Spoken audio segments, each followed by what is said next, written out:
Elizabeth Taylor and Richard Burton's love affair was unlike anything that had come before it.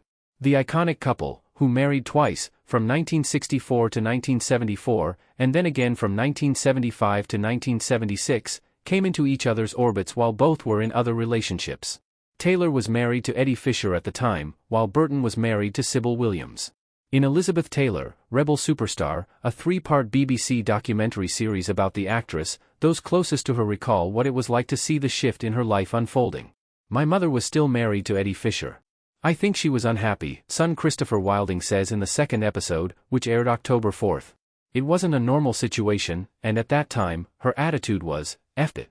I'm going to do it my way, and if you don't like it, too bad." In a voiceover using an old recorded interview, Taylor recalls when Burton was cast as Antony to her Cleopatra in the 1963 flop Cleopatra.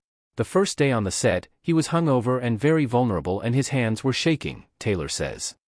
"He asked me to hold a coffee cup up to his lips, and I was gone." Georgianne Strum, Taylor's assistant and friend, recalls the relationship between them happening in such a passionate way, adding, "It was galvanic and explosive and undeniable." The connection came as no surprise to actress Joan Collins, who knew about Burton's on-set ways firsthand. "His reputation is that he slept with all of his leading ladies. All actors made passes at actresses, they took it as their divine right," she explains of the time. "So when he made a pass at me, on the set of 1957's Wife, I rejected him, and he said, 'You can't do that, you're breaking my record.'" It wasn't long before Taylor and Burton's affair became public knowledge.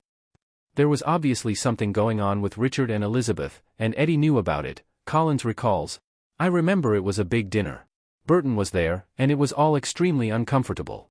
Eddie was trying to make up with this Cartier bracelet, and she kind of tossed it aside.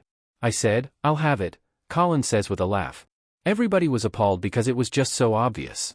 Eddie Fisher, he was just looking very crestfallen and beaten, a beaten man."